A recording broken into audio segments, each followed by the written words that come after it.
Powell's parents that I would write her story, and I am honoring that promise. None of us knew then how horrifically the Powell story would play out in 2012. Had I known, I probably would not have attempted it.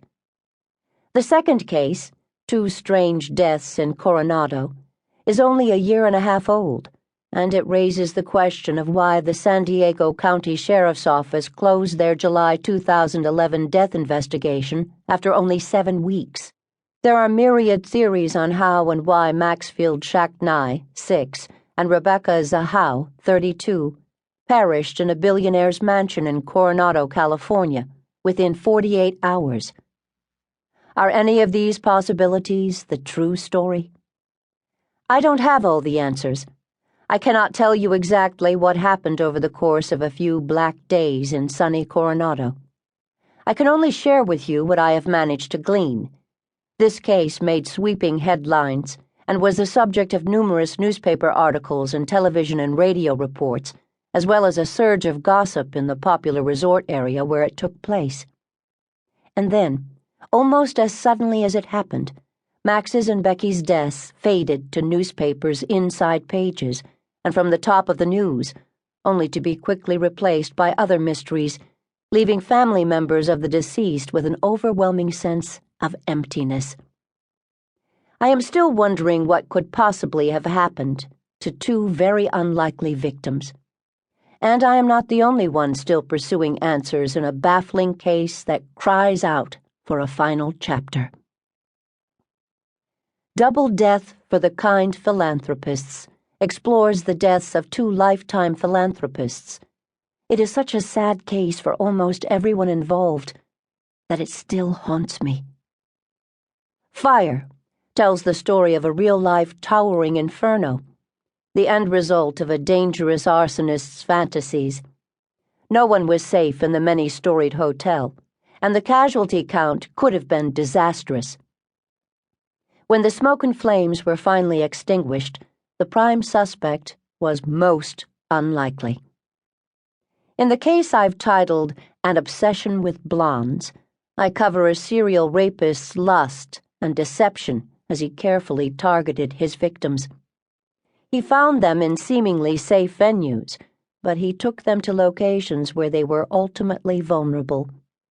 Luckily, an astute Oregon detective proved to be an adversary he could not overcome.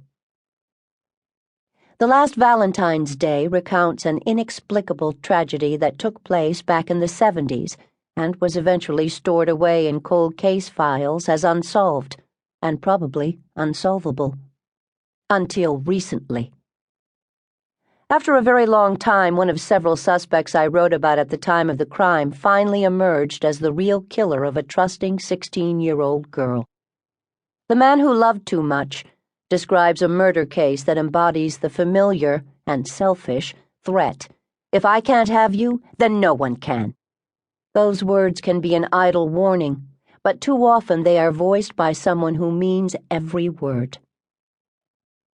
Human beings are not possessions to be caught in an inescapable net. In this case, what once was love gradually became desperate entrapment for a frightened woman named Sue Ann. Terror on a mountain trail pits a highly trained and powerful military man against two vulnerable women. A member of the U.S. Army's elite 75th Ranger Regiment, the stalker may have killed more women, including an airline ticket clerk who left her job one day and has never been seen again. As I traced this ranger's life since, I was surprised at what I found, and concerned for all women who fail to realize the perils of being alone where human predators watch them. No One Knows Where Wendy is about every parent's worst nightmare. All too often, people who seem to be safe, kind, and trustworthy are anything but. After small sacrifices, I vowed that I would never again write about the death of children. But there are some cases where I need to write cautionary tales that may save other children. Wendy's story is one. Susan Powell's son's fate is another. Over time, many of the unsolved cases that I believed would never come to a satisfactory conclusion have been closed.